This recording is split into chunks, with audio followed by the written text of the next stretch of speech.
మరో వైద్య విద్యా కుసుమం నేలరాలింది. ఎన్నో ఆశలతో ఎంబీబీఎస్ చదివేందుకొచ్చిన ఆ విద్యార్థి తోటి విద్యార్థులంతా పరీక్షల్లో పాస్ అయితే తాను మాత్రం సెకండ్ ఇయర్ పరీక్షల్లో ఫెయిల్ అయ్యానని తీవ్ర మనస్తాపం చెందాడు.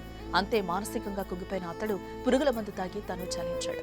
ఈ విషాద ఘటన విజయనగరం జిల్లా నెల్లిమర్ల మిమ్స్ మెడికల్ కాలేజ్లో చోటు చేసుకుంది.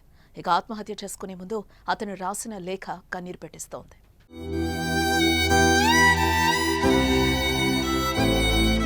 అమ్మా నాన్న, నన్ను క్షమించండి. బతకాలంటే భయమేస్తోంది. గత 10 సంవత్సరాలుగా మిమ్మల్ని చాలా కష్టపెట్టాను, బాధ పెట్టాను. నా వల్లే ఇంట్లో సంతోషం, ప్రశాంతత లేదు. నా వల్లే మీకు ఆరోగ్యం కూడా బాగుండట్లేదు. ఎంతో కష్టపడి చదువుదామన్నా చదవలేకపోతున్నా.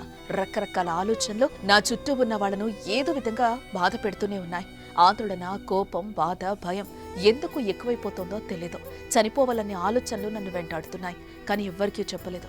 నా వల్ల ఇప్పటికే తమ్ముడు కూడా ఎంతో బాధపడుతున్నాడు. నా కోసం మీరెంతో చేశారు, కానీ నేను మాత్రం మిమ్మల్ని బాధ పెడుతూనే ఉన్నా. మీ నిద్ర, ఆరోగ్యం అన్నీ నా వల్లే పోతున్నాయి. అందుకే బతకాలంటే భయమేస్తోందమ్మా. నాలాంటి పిచ్చోడు ఉండకూడదు. మీరు ఆనందంగా ఉండడమే నాకు కావాలి. డాడీ, అమ్మా, నన్ను క్షమించండి. ఇది ఓ మెడికల్ కాలేజ్ విద్యార్థి రాసిన చివరి లేఖ.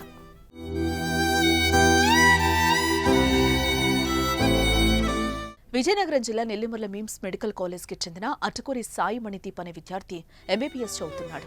విద్యార్థి సాయి మణిదీప్ స్వస్థలం పశ్చిమ గోదావరి జిల్లా నిడదవోలు. కాలేజ్ వసతి గృహంలోని తన గదిలో తలుపులు బిగించుకున్న సాయి మణిదీప్ ఎంతకు తలుపులు తీయకపోవడంతో తోటి విద్యార్థులంతా ఆందోళన చెందారు. ఆ తర్వాత తలుపులు పగలగొట్టి చూసేసరికి సాయి మణిదీప్ అపస్మారక స్థితిలో పడి ఉండటం గుర్తించారు. వెంటనే మిమ్స్ యాజమాన్యానికి సమాచారం అందించి ఆసుపత్రికి తరలించారు. పరీక్షించిన వైద్యులు అప్పటికే అతడు మృతి చెందినట్లుగా ధృవీకరించారు.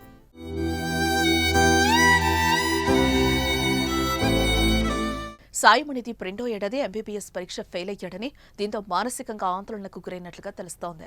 అయితే పరీక్షలో ఫెయిల్ అయినా తాను తప్ప తోటి విద్యార్థులంతా చదువు పూర్తి చేసి వెళ్లిపోతారని మృతుడు సాయి మణిదీప్ తీవ్ర మనస్తాపానికి గురైనట్లుగా సమాచారం. ఈ క్రమంలోనే పురుగుల మందు తాగి ఆత్మహత్యకు పాల్పడి ఉంటాడని పోలీసులు అనుమానిస్తున్నారు. కేసు నమోదు చేసుకున్న పోలీసులు దర్యాప్తు చేస్తున్నారు.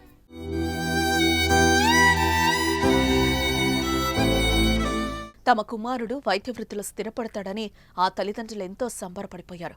మరికొన్ని రోజుల్లో ఎంబీబీఎస్ పట్టా పుచ్చుకుని రోగులతో పాటు తమకు కూడా వైద్య సేవలు అందిస్తాడని ఆశపడ్డారు. అయితే వారి ఆశలు అడియాశలయ్యాయి.